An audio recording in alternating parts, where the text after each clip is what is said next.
Que la paix de Dieu vous soit. L'honneur est pour moi ce soir d'être votre prédicateur.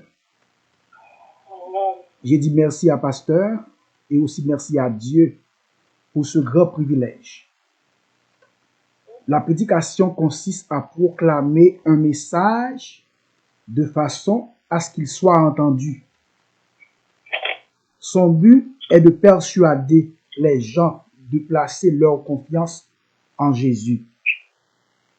Parce que la prédication de la parole engendre la foi et affermit les croyants. Sans prendre trop de temps, je vais lire pour vous dans le livre de Jacques, chapitre 4, à partir du verset 13 jusqu'au verset 15. Je vais lire pour vous. À vous maintenant qui dites aujourd'hui ou demain, nous irons dans telle ville, nous y passerons une année. Nous trafiquerons et nous gagnerons. Vous qui ne savez pas ce qui arrivera demain. Car qu'est-ce que votre vie? Vous êtes une vapeur qui paraît pour un peu de temps et qui ensuite disparaît. Vous devriez dire au contraire, si Dieu le veut, nous vivrons et nous ferons ceci ou cela. Que Dieu bénisse cette portion d'écriture pour l'édification de l'âme de chacun de vous. Et le titre de ma prédication ce soir est « Le monde a besoin d'un homme, c'est Jésus ». D'abord, qu'est-ce qu'une vapeur? Une vapeur, c'est une brume légère. Ou si vous voulez, un nuage, une obscurité, une incertitude, une mélancolie. En un mot, la brume est un brouillard qui est léger, une vapeur. Ne pas être un orgueilleux, à vous qui avez l'habitude de dire « aujourd'hui ou demain, je ferai ci, je ferai ça.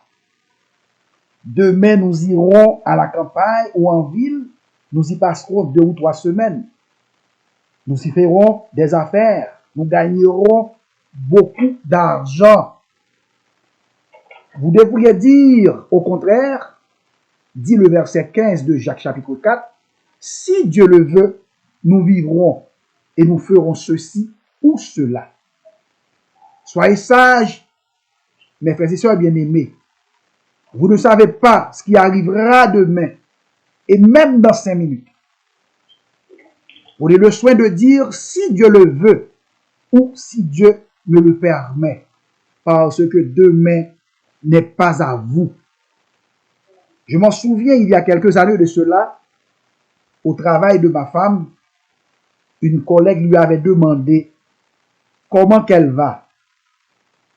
Ma femme lui a dit très bien, grâce à Dieu. Elle se moquait d'elle parce qu'elle a répondu grâce à Dieu. Vous voyez que l'homme est devenu tellement orgueilleux, il refuse et méprise la souveraineté de Dieu parce qu'elle est trop exclusive. C'est bon d'avoir des rêves, des projets, car on ne peut pas vivre une vie qu'on n'a pas rêvé de vivre.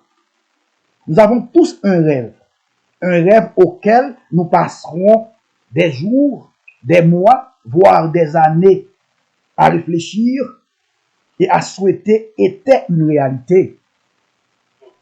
Ce rêve, s'il est réalisé, quel que soit lequel, que vous tenez à cœur, apporte du bonheur et de la joie. Mais remettre toujours ce projet, ce rêve, entre les mains de Dieu, comme dit Proverbe 19, le verset 21.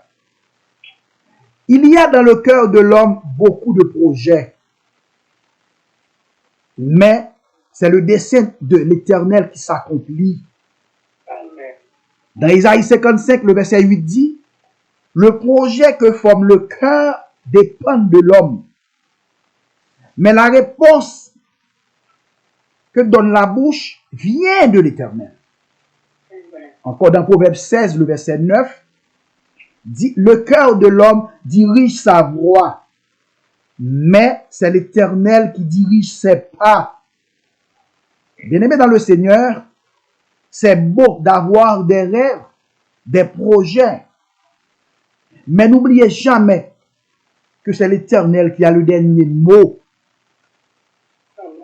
Bien-aimés dans le Seigneur, que la joie de l'Évangile soit toujours dans vos cœurs. Mettez Jésus au centre de chacun de vos projets et de vos rêves, parce que lendemain, l'avenir n'est pas à vous, mais à Dieu et à Dieu seul. Amen. Le monde a besoin d'un homme, c'est Jésus. Amen, amen. Je vais vous donner un exemple d'une célébrité qui avait moqué de Jésus, le grand Dieu Tout-Puissant, devant qui que tous les genoux soient dans l'obligation de fléchir. C'est un ancien président du Brésil, du nom de Tancredo Neves. Pendant la campagne présidentielle, il a déclaré s'il obtenait seulement 500 000 voix de son parti politique, pas même Dieu ne pourrait lui retirer la présidence. Effectivement, il a obtenu les 500 voix qu'il avait souhaitées. Malheureusement pour lui, il est tombé malade un jour avant d'être réélu président.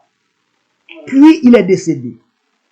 Donc la présidence lui avait été enlevée un jour avant la prise de ses fonctions. Donc on ne se moque pas de Dieu, dit l'Épître aux Galates chapitre 6, le verset 7. Se moquer de Dieu, c'est lui manquer de respect, le déshonorer ou l'ignorer.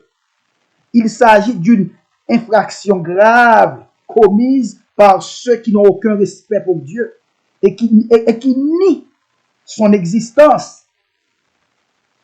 Dieu n'a pas besoin de vous pour être Dieu.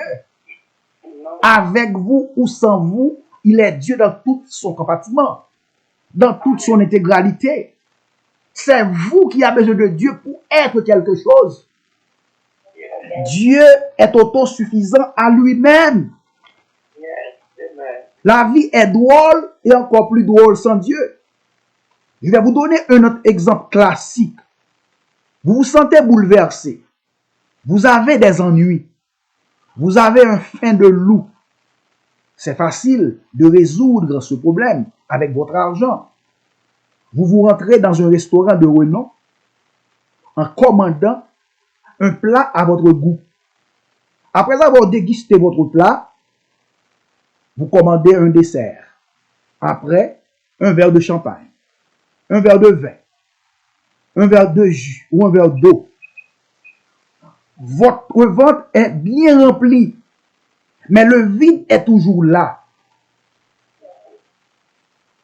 L'âme est encore vide. L'ennui ne cesse pas. Donc, le besoin que vous avez est plus profond que vous pensiez. Donc, les choses naturelles ne peuvent pas satisfaire ou combler les besoins de notre cœur ou de notre âme. On peut avoir beaucoup d'argent et avoir une vie vide et inutile. Le bonheur parfait n'est plus de ce monde. Depuis qu'Adam et Ève se sont rebellés contre leur Créateur, quand Dieu créa le premier homme et la première femme, il dispose en eux le besoin de sentir que leur vie servait à quelque chose. Dieu donna à Adam et à Ève une tâche à accomplir. Ils devaient prendre soin du jardin que Dieu avait préparé pour eux. Chaque jour, ils étaient en communion avec leur Dieu. Ils se sentaient heureux, importants et utiles parce qu'ils savaient qu'ils faisaient partie du grand plan de Dieu. Mais une fois qu'ils se rébellèrent contre Dieu, au lieu de faire sa volonté, ils ont choisi de lui désobéir. Et cette décision affectera toute l'humanité. Parce qu'Adam et Ève avaient transmis leur nature indépendante et pécheresse à toute la race humaine. Et depuis, le bonheur parfait n'est plus de ce monde. Dit la Bible dans Ésaïe 53, le verset 6. Nous étions tous errants comme des brebis. Chacun suivait sa propre voie. Il y a des gens qui ont tout ce que leur cœur pouvait désirer. Des belles femmes, des maisons aux quatre coins de la terre, des avions privés, des yachts, des enfants. Malgré tous ces biens et toutes ces réalisations, ils ne sont pas satisfaits. Ces besoins profonds ne sont pas comblés. Il y a un vide en eux. Ce vide, c'est Jésus qu'ils ont besoin. Comme dit Salomon, l'homme le plus riche de tous les temps, dans le livre d'Ecclésiaste, chapitre 2, versets 11 et 17. Puis je considère tous les ouvrages que j'avais, que mes mains avaient fait, et la peine que j'avais prise à les exécuter, et voici, tout est vanité et poursuit du vent. Même aujourd'hui, les gens cherchent encore et encore quelque chose qui leur donnera l'impression d'être important. Certains gens travaillent très dur pour accumuler de l'argent parce qu'ils pensent que l'argent leur donne l'impression d'être important. Mais ils oublient également que l'argent ne peut pas satisfaire leurs besoins les plus profonds. Dans leur cœur, il y a toujours un vide. Pour eux, la vie n'a aucun sens. Ils ont la vie en dégoût. Malgré leur richesse, leurs influences, leur vie est une réussite dans les yeux des autres. Cela reste vrai qu'avec votre argent, vous pouvez avoir beaucoup de confort. Si vous voulez, beaucoup d'agréments. Ou encore, beaucoup de commodités. Par exemple, employer quelqu'un pour conduire votre auto. Ou pour gagner de l'argent pour vous. Mais c'est impossible d'engager quelqu'un pour supporter la douleur, la maladie et mourir pour vous. Les choses matérielles perdues peuvent être retrouvées. Mais il y a une chose qui ne peut jamais être retrouvée quand elle est perdue, c'est la vie. Il y a un penseur qui dit, la vie n'est rien, mais rien ne remplace la vie. Dieu n'est pas contre la richesse, au contraire. Être riche dans la bonne condition, c'est un don de Dieu.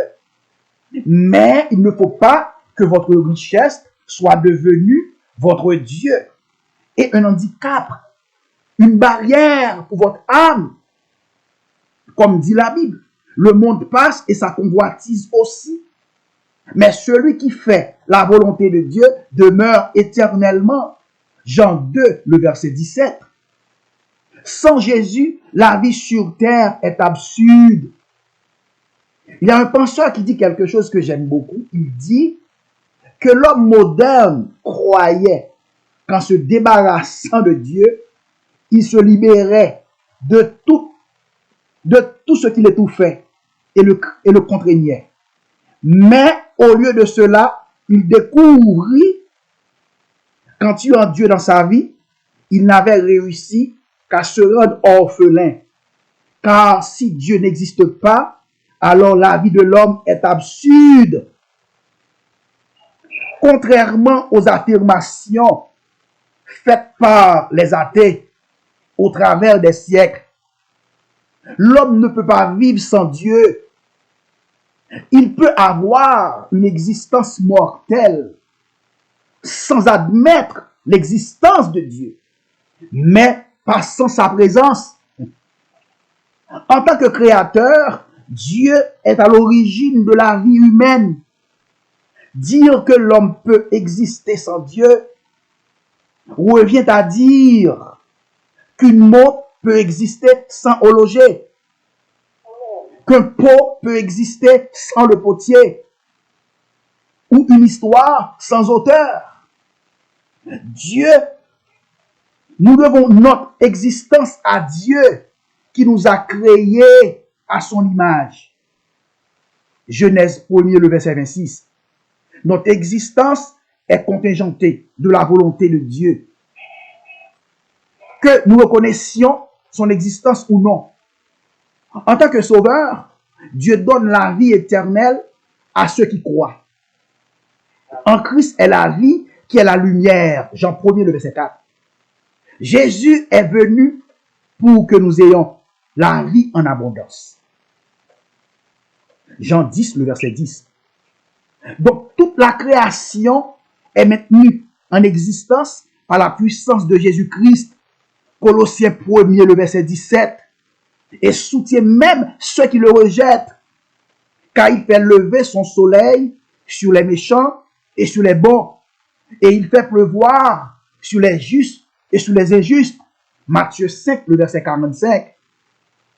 Penser que l'homme peut vivre sans Dieu revient à penser qu'une rose peut vivre sans eau. Certaines personnes qui sont très riches, qui rejettent Dieu, mènent une vie remplie de plaisir et de divertissement, procurée par leur quête charnelle, une existence dépourvue de tracas qui les comble. La Bible affirme, la Bible reconnaît qu'il peut y avoir une certaine jouissance du péché. Hébreux 11, le verset 25. Mais le problème est qu'elle n'est que temporaire. Car la vie en ce monde est courte. Psaume 90, le verset 3 à 12. Il y a un exemple que j'aime beaucoup donner, c'est l'exemple d'Elvis Presley. De son temps, il était un méga star qui ne laisse personne indifférente, même aujourd'hui. Dans son vivant, il disait, l'homme a besoin de 3 choses pour être heureux. Premièrement, l'argent. Deuxièmement, la célébrité. Troisièmement, le pouvoir. Puis, pendant qu'il était sur son lit d'hôpital, un journaliste lui a demandé, Elvis, êtes-vous toujours heureux? Il a répondu, oh non, je me suis trompé. Je ne t'ai trompé. Donc, sans Dieu, la destinée de l'homme, c'est l'enfer. L'homme sans Dieu est spirituellement mort. Quand sa vie physique prend fin, il est éternellement séparé de Dieu.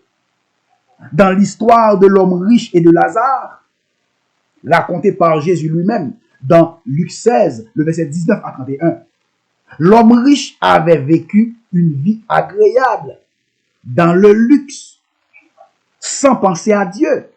Tandis que Lazare, le pauvre Lazare qui souffrait terriblement, connaissait Dieu.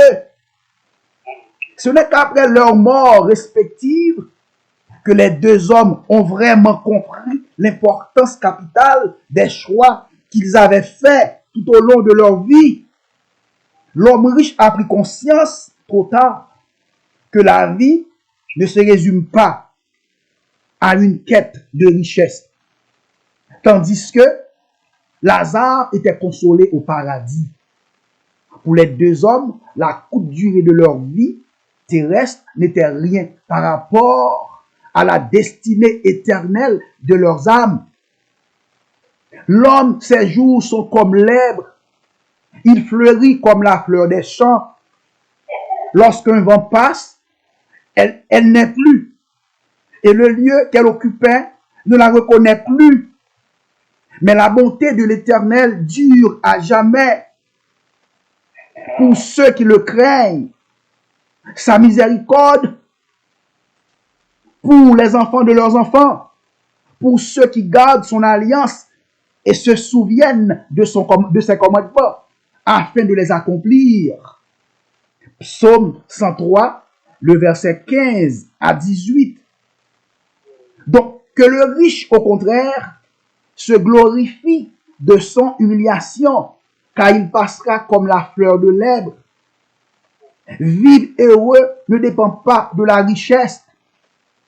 Les hommes qui sont très riches ne sont pas toujours heureux. Ce n'est pas tant d'être riche qui fait le bonheur. Des tas de gens le prouvent tous les jours. L'homme peut-il vivre heureux sans croire en Jésus? La réponse est non. Peu importe la richesse qu'un homme peut posséder ici-bas, ça peut lui donner quelques possibilités, quelques conforts, quelques années de gloire. Mais la vie sur terre est très courte comparée à l'éternité. Notez bien, chaque être humain est un être éternel.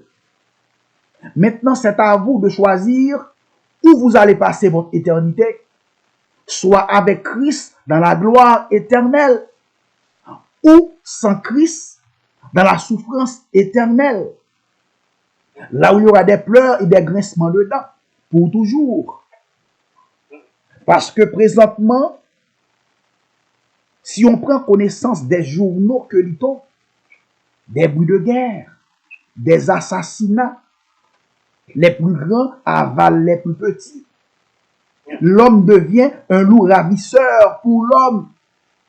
Des suicides, des gens riches qui possèdent des choses qui font rêver. Ces gens-là ont toute l'apparence des gens heureux. Pourtant, ils se donnent la mort. Ils se suicident parce que pour eux, la vie n'a pas de sens. Ils ont un énorme vide, un creux immense. Ces gens-là ont besoin d'un homme, c'est Jésus. Comme dit le Seigneur Jésus lui-même dans Luc 12, verset 15, la vie d'un homme ne dépend pas de ses biens. Serait-il dans l'abondance? Dieu a conçu l'homme avec le besoin de se sentir important et d'avoir un but durable dans la vie. Cependant, l'homme lui-même ne peut pas combler ce besoin. Seul Dieu peut le faire. Seul Dieu peut le combler. Chaque croyant a une fonction vitale dans le corps de Christ. Dans notre corps, nous avons différents membres, comme les yeux, les oreilles, les mains et les pieds. Et chaque membre est différent des autres, mais chacun remplit une fonction importante, une fonction vitale dans le corps. Mes mains ne peuvent pas remplacer mes yeux, et mes yeux ne peuvent pas faire le travail de mes mains. Donc, dans mon corps, chaque membre est important. De même que le corps de Christ a plusieurs membres, chaque membre est différent des autres, mais chacun remplit une fonction importante. La Bible dit dans Éphésiens 4, verset 16, que le corps de Christ s'édifie lui-même dans l'amour, grâce à tous les liens de son existence. Personne sur terre ne peut vivre heureuse sans Jésus. L'argent à lui seul ne peut pas régler toutes choses. Vivre sans Jésus, ce n'est pas une vie. La vie sans Jésus est absurde. La vie sans Jésus est dépourvue de sens. Comme dit le numéro 151 français, Chant d'espérance, sans Jésus, je ne peux vivre et je n'ose faire un seul pas. Ce chant est la vérité absolue. Et la Bible compare la vie d'un homme sur terre à une vapeur. Non seulement dans Jacques, et aussi dans 2 Pierre 1, verset 6, qui dit, ne savons-nous pas que la vie n'est qu'une vapeur, qu'il n'y a point de moment qui ne puisse être pour nous le dernier? C'est Dieu qui le dit. Le privilège que nous les chrétiens nous avons, c'est d'avoir Jésus, le grand Dieu Tout-Puissant, comme notre Sauveur. Oui, les chrétiens sont fragiles, éphémères, mortels, comme tout le monde. Mais nous servons un grand Dieu, Tout-Puissant, qui sait tout et qui est éternel. Grâce à lui, nous sommes devenus grands aussi. Ce grand Dieu est tellement bon, aimable et puissant. Il partage avec nous sa gloire éternelle. Donc, être chrétien, c'est une grâce. Être chrétien, c'est une bénédiction. Amen. Donc, se moquer de ce grand Dieu tout-puissant et de ne pas le servir comme il faut est un péché énorme. Parce que le péché, ce n'est pas le mal que tu fais. C'est plutôt le bien que tu ne fais pas. La vie sur la terre est très courte. Et la Bible la compare à une vapeur. Croyant ou non, adepte de telle ou telle religion, chacun est concerné par la mort physique. Et après tout, ça ne s'arrête pas là. La question que j'aimerais que vous vous posez vous-même ce soir est la suivante. Si je meurs ce soir, si je meurs maintenant, où je vais passer mon éternité? Sur ce, je vous laisse. Que le grand Dieu Tout-Puissant, l'alpha et l'oméga, le commencement et la fin, le rocher des siècles, qui est Jésus de Nazareth, puisse vous bénir abondamment. Encore que Dieu vous bénisse.